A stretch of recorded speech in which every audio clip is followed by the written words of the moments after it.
Oi, gente, está começando mais um Café Bom Dia e aqui você vai ficar bem informado sobre as notícias que estão acontecendo em Erechim, região e também a nível nacional. Do meu lado, para me fazer companhia, tenho aqui Natan Bretenbach e também Daniele Marek. Um bom dia, gente. Bom dia, Natan. Bom dia, Tayane. Bom dia, Dani. Bom dia ao pessoal de casa nesta quarta-feira bastante nublada. Bom dia, Dani. Bom dia, Natan, e pessoal que está nos assistindo. A gente inicia então essa quarta-feira nublada, trazendo para vocês as primeiras informações do seu dia. Lembramos que você pode participar aqui da nossa programação, deixando seu comentário, falando a cidade de onde você está falando e também trazendo até mais informações para nós comentarmos aqui.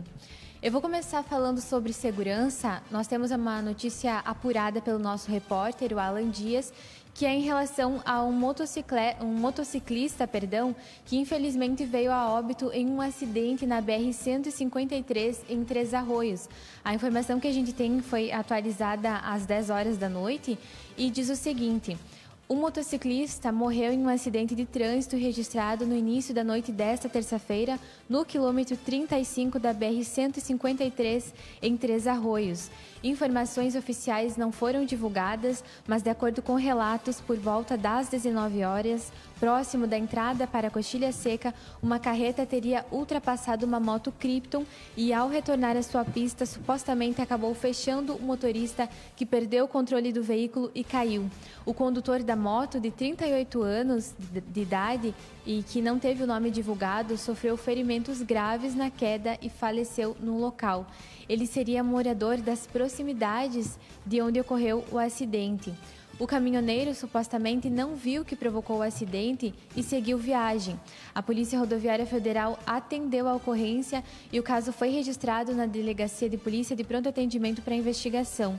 O local foi interditado e por volta das 9h30 da noite, uma equipe do IGP se deslocou para os trabalhos de perícia. O trânsito não chegou a ser interrompido. Então a gente traz essa informação para você ficar atualizado. Infelizmente, ocorreu esse óbito aí, a gente percebe nessa ultrapassagem, acidentes de trânsito que infelizmente acabam levando vidas.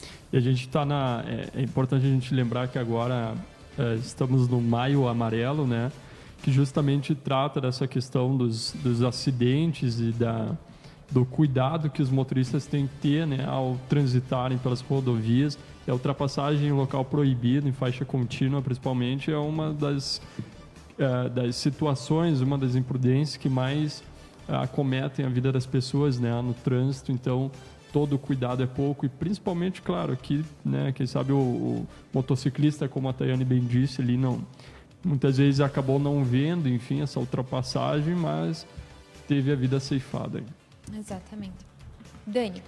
Temos informações agora sobre o atentado que aconteceu em Santa Catarina, né? Traz informações inclusive, em relação. a gente tem imagens, né, dessas 3 crianças, né, vítimas aí, então, portanto, desse atentado lá no município de Saudades, no oeste de Santa Catarina, e a polícia encontrou R$11 mil em espécie e 2 embalagens de facas novas na casa do autor deste atentado. De acordo com o delegado do caso, o jovem estava com 2 facas sofisticadas no momento do ataque. A unidade de saúde onde ele está internado tem escolta policial para evitar manifestações. O jovem, só para a gente recordar um pouco, você está olhando aí agora imagens dessas vítimas, né?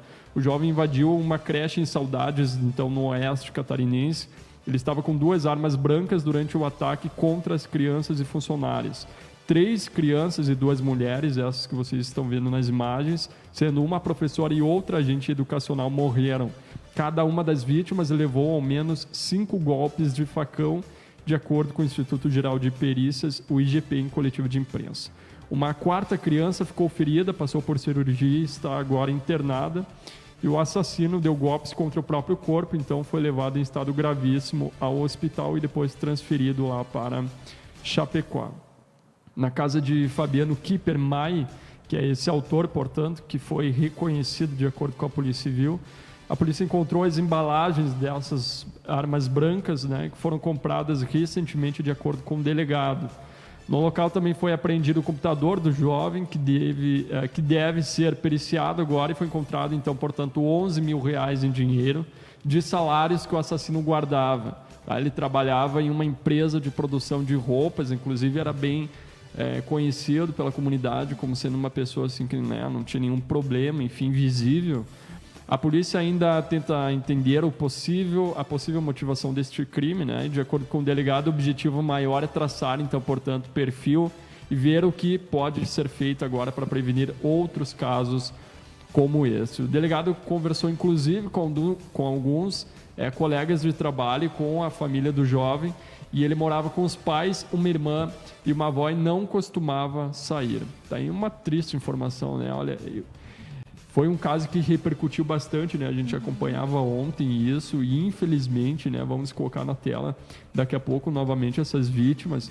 É muito triste, assim, realmente, inclusive um protesto virtual, eu acredito, né? Em lamentação, em luto por todas as mães, porque quando uma mãe perde um filho, né? Eu acredito que todos acabam sentindo de alguma forma, né, indiretamente, essa dor, e sem dúvida alguma a cidade lá está parada. Inclusive o estado de Santa Catarina decretou luto de 3 dias, né, de acordo com o governador, e infelizmente a gente tem essa notícia, né? É complicado, né? Porque a gente viu que nos últimos anos, aqui no Brasil, principalmente, a gente teve vários casos, né, relacionados a esses ataques em escolas, né? Há 2 anos atrás a gente teve em Suzano, que também, né, fez ali o jovem que entrou na escola de ensino médio, também ali com um facão, né, também fazendo vítimas. Agora ontem, né, em Saudades, então a gente começa a gente vê muito os relatos, né, e muito do que o pessoal vem falando em relação a esses ataques, e também as participações dessas pessoas em fórum, a partir da Deep Web, né, que é aquela rede, a rede obscura da internet, onde existem, então, alguns sites que promovem como se fosse uma lavagem cerebral, mas que existem pessoas que se comunicam através de lá e que disparam ódios em determinados setores da sociedade, como, por exemplo, foi em Suzano, depois comprovado, né, pela investigação da polícia, que o autor, então, ele tinha a ideia de machucar as mulheres e deixar os homens para ver ele machucando essas mulheres. Então, a gente vê que a internet, de alguma forma, também ela é muito importante, mas também ela acaba fazendo... Muito cruel ao mesmo tempo, muitas né? crueldades. O que a polícia sabe até agora? Vamos deixar essas imagens das crianças aqui enquanto a gente vai falando desse fato. De acordo com a Polícia Civil, esse homem tem 18 anos, então invadiu essa escola que se chama Aquarela. Tá? Isso foi com 2 facas, né? E aconteceu por volta das 10 horas de ontem. A creche fica na cidade de Saudades, em Santa Catarina, a 600 quilômetros de Florianópolis, e atende crianças de 6 meses a 2 anos. 20 crianças estavam no local sob os cuidados de 5 professoras. Tá? De acordo com a polícia, a primeira pessoa que o assassino atacou foi a professora Kelly Adriane Aniszewski. Mesmo ferida, a professora correu para uma sala onde estavam 4 crianças e a agente educativa Mirla Renner, de 20 anos, que é essa, inclusive, que vocês estão vendo na imagem. O homem chegou até a sala e continuou os ataques, matando Kelly e as 3 crianças. Mirla chegou a ser socorrida, mas não resistiu. Tá? Todas as vítimas foram atingidas com pelo menos 5 golpes de facão. De acordo com a polícia ainda, o assassino tentou entrar em todas as salas de creches, mas as professoras conseguiram se trancar e proteger as crianças. A única sobrevivente ao ataque é uma criança de 1 ano e 8 meses que está na UTI. O assassino, ainda de acordo com a polícia, foi preso, levado ao hospital após dar golpes contra o próprio corpo. O estado de saúde dele é grave. Tá? A polícia, então, portanto, já encontrou R$11 mil e 2 embalagens de facas novas na casa do assassino. O velório das 5 vítimas será coletivo, tá? E deverá acontecer às 23 horas desta terça-feira, né? Então, portanto, ontem de noite já iniciou este velório, e agora tem, então, uma escolta policial aí, Hospital Beneficente de Pinhalzinho, no oeste catarinense, onde está acontecendo, então, essa escolta militar que foi formada no fim da manhã de ontem ainda, então, para prestar aí o atendimento médico a todas essas vítimas. Né? E a gente trazendo também a mais essas informações, né, que ontem a gente teve então a parceria com o jornal A Sua Voz de Nova Erechim, né, que estava ali nos ajudando em relação às transmissões dessas notícias, e eles fizeram um trabalho incansável desde as 10h30 da manhã, quando começou assim os relatos. A equipe já se destinou até o local, né, e passaram então boa parte aí do dia acompanhando, também nos enviando as notícias aqui para o Jornal Bom Dia, né, para o nosso grupo. Então, a gente também tem que agradecer o pessoal do jornal A Sua Voz, de Nova Erechim, por ter, né, nos auxiliado Exato. também em relação a isso, fazendo propagar essas informações aqui para a nossa região. E a gente tem agora a obrigação, né, de alguma forma, de tentar entender esse caso, de tentar, né, a gente sabe que não pode trazer as vítimas de volta, são crianças, né, mas a gente espera também que esse autor, ele consiga sobreviver, né, porque pra precisa ser punido. Para ser punido, Exatamente. Eu acho que a gente tem que ter o esclarecimento disso. As pessoas precisam ter um esclarecimento em relação do porquê aconteceu, né? Do porquê isso veio a ser realizado, né? Então a gente fica no aguardo das próximas informações. Inclusive está agora no Correio do Povo que a polícia traçou o perfil e, de acordo com a Polícia Civil, o autor do ataque lá em Santa Catarina sofria bullying e maltratava animais, né? Então eu acredito que tem muita coisa ainda, né? Provavelmente isso deve ter sido algo bem planejado, até ele deve ter estudado, enfim, agora a gente tem que aguardar as investigações policiais, né? E é uma coisa que, fazendo um comentário mais reflexivo, essa situação ela nos remete muito àqueles casos dos Estados Unidos em que acontecem, né, aqueles atentados em que o indivíduo entra na escola e acaba agredindo ou matando crianças e em seguida ele tenta né, tirar a sua própria vida. Então, assim, é complicado até nessa parte tentar entender, como vocês comentaram, o que se passa na cabeça de uma pessoa assim, quais são as ideias dessa pessoa, as ideologias que fazem ela tentar ela cometer uma ação nesse sentido, né? Como tu lia antes, a princípio ele não tinha nenhum problema de saúde, né? Mas sofria então esse bullying aí, maltratava os animais. Então é algo assim, acho que é desafiador também tentar entender o que leva a pessoa a fazer esse tipo de coisa. É difícil não explicar o inexplicável, exatamente, na verdade. E que não né? é algo assim que a gente nunca vê. Isso acontece em outros lugares. Acontecia mais nos Estados Unidos e nos últimos tempos, como a Dani comentava, vem acontecendo aqui no Brasil também. E é algo assim muito triste de se noticiar, mas é algo que infelizmente está acontecendo. O relato que tu traz está em relação aos Estados Unidos. O maior caso, né, que teve foi em Columbine, né, que repercutiu o mundo inteiro em relação dos autores que entraram na escola e metralharam, né, os estudantes. Então, Columbine foi um primeiro momento em que aconteceu isso. Esses atentados nas escolas dos Estados Unidos acontecem com mais frequência, né, e geralmente o perfil das pessoas são os mesmos. Querendo ou não, a gente não é psicólogo, nem entende também muito sobre as questões de perícia e lado criminal, mas os perfis, geralmente, eles batem um com o outro, então são um perfil bem linear do porquê isso acontece, do porquê que esse indivíduo pratica tal ato, né? E ontem a gente teve também a morte do Paulo Gustavo, né, vítima de Covid-19, aos 42 anos. Para quem não o conhece, a gente já vai colocar imagens dele aqui na nossa tela. O ator Paulo Gustavo morreu então ontem aos 42 anos em decorrência da Covid-19. Ele estava internado no Rio de Janeiro desde o dia 13 de março. Tá aí informação para você, né? A pior do quadro então de saúde do ator aconteceu na noite de domingo ainda. Paulo Gustavo vinha apresentando melhoras significativas, tá? E chegou a ter redução de sedativos e bloqueadores, interagir com os médicos e também com o marido Thales Bretas. À noite, no entanto, sofreu uma embolia pulmonar.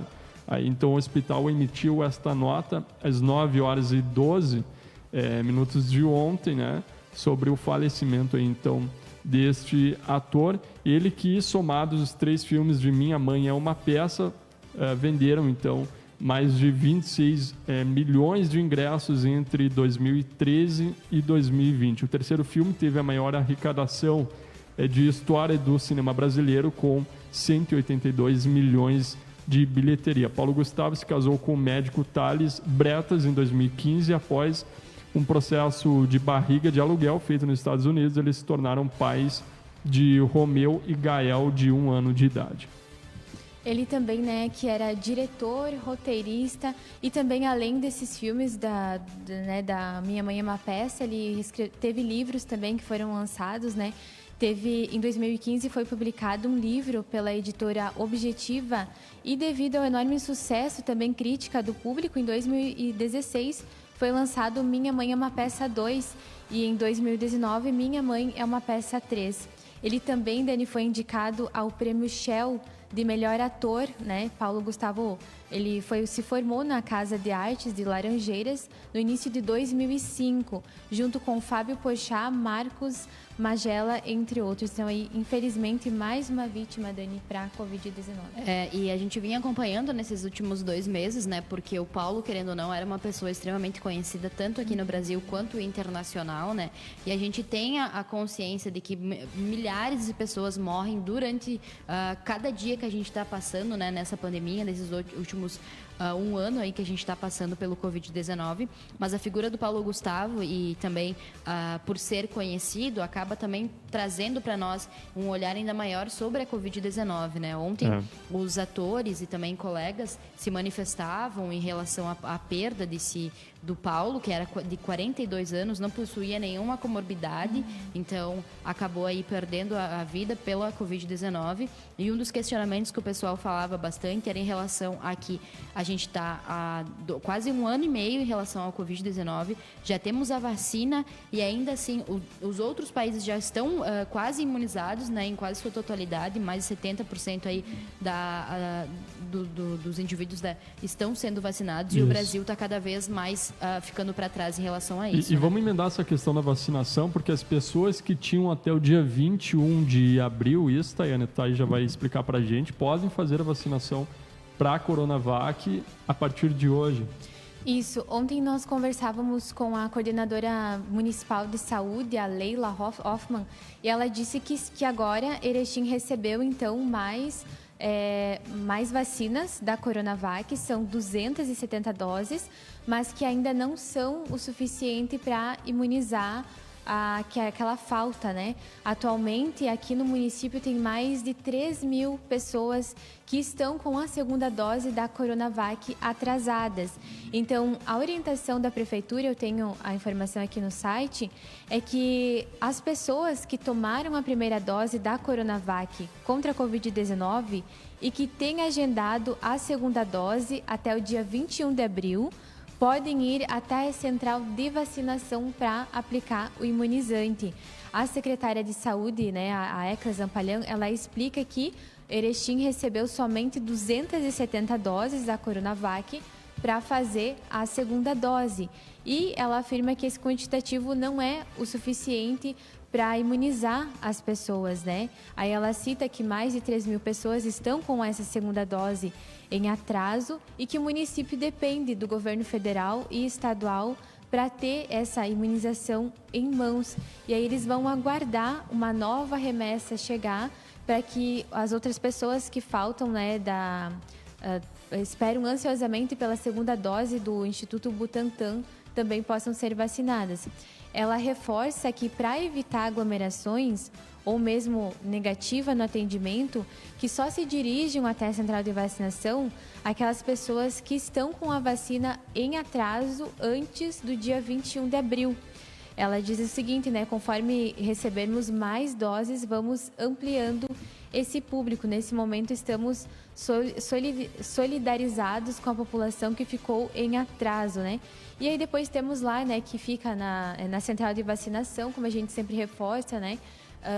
No bairro Três Vendas, próximo, na antiga Cotrel, lá na rua Júlio Trombini 634, né, no bairro Três Vendas, e tem que levar a documentação, né, comprovante de residência, CPF, identidade, cartão do SUS, a carteira de vacinação. E também agora, Dani, como a gente já comentava, estão sendo vacinadas as pessoas, as idosas que têm comorbidades, né? Tem também no nosso site, se você quiser ficar informado, o calendário de vacinação, porque cada dia é uma faixa etária. que está sendo vacinada é aquelas pessoas que têm diabetes, hipertensão, pessoas com síndrome de Down acima de 18 anos, grávidas, puérperas. Então, também está acontecendo nesta semana. Então, é importante ficar atento para não perder esse prazo, né? E esperar também, claro, mais doses virem para imunizar a população, né? E lembrando também o pessoal que possui essas comorbidades, eles precisam atestar, né? Através do atestado médico que possuem tal doença, né? E não é somente de chegar lá e dizer assim, eu tenho, né, colesterol, eu tenho diabetes. Isso. Não. A gente precisa ter um comprovante médico, né, que aprove, né, que você tem essa comorbidade para também ser vacinado, né? Além dos próprios documentos que já são pedidos anteriormente, né, nos protocolos, como comprovante de residência, cartão do SUS, né, identidade e o que mais? CPF e a carteirinha de vacinação, né? E quem não tem, Dani, ontem a gente reforçou também, quem ainda não atualizou, vai no posto de saúde, vai na UBS para conseguir atualizar a documentação que a pessoa realmente tem essa comorbidade, que tem essa doença, faz a consulta, atualiza os exames, né? Essa é a orientação para que chegue lá na hora de vacinar e seja mais rápido, né? Até evita aglomeração, a pessoa já está com a documentação ali em dia, comprovante, né? Agiliza também a imunização e evita a aglomeração. Gente, tem pessoas aqui participando conosco. Temos o Jorge, diz bom dia, gurizada. Bom dia, Jorge. Temos Sadi também, bom dia, de Maximiliano de Almeida. Temos Lucimar também, bom dia. Muitas pessoas participando, compartilhando também. A Valmir vamos compartilhou deixando um recado aí pra gente. O Café Bom Dia aqui. Muita gente ligadinha conosco, Natália. Muito bem, vamos falar do Ministério Público e a Polícia Civil, que fazem operação contra a fraude em licitações aqui no Estado.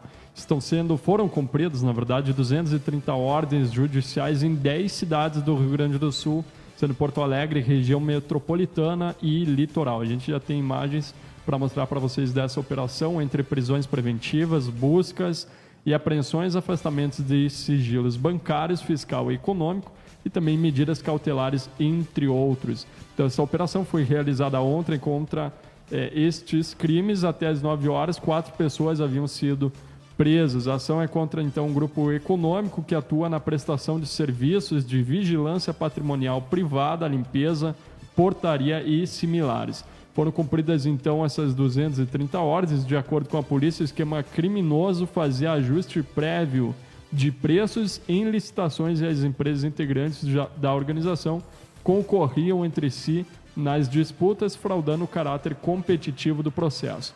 A fraude também alcançava a execução dos contratos, sendo que em várias situações contava com a participação de servidores públicos. De acordo com a polícia, a estimativa é que o grupo tenha gerado um prejuízo em tributos de cerca de 150 milhões de reais, além das violações de direitos trabalhistas das pessoas contratadas para a realização dos serviços. Gente, uma informação rápida aqui é que lá no município de Charrua, a energia elétrica vai ser interrompida hoje, né? Devido ao programa de expansão e melhoramento do sistema de distribuição de energia elétrica e também fornecimento de energia de algumas localidades, a energia elétrica no município de Charrua vai ser interrompida, né? Então, vai ocorrer hoje e o horário é das 8h15 até as 8h45 e de tarde é das 14h45 até as 13h15, no bairro Cidade Baixa e também Cidade Alta. E nesse horário irá ocorrer uma interrupção de curta duração.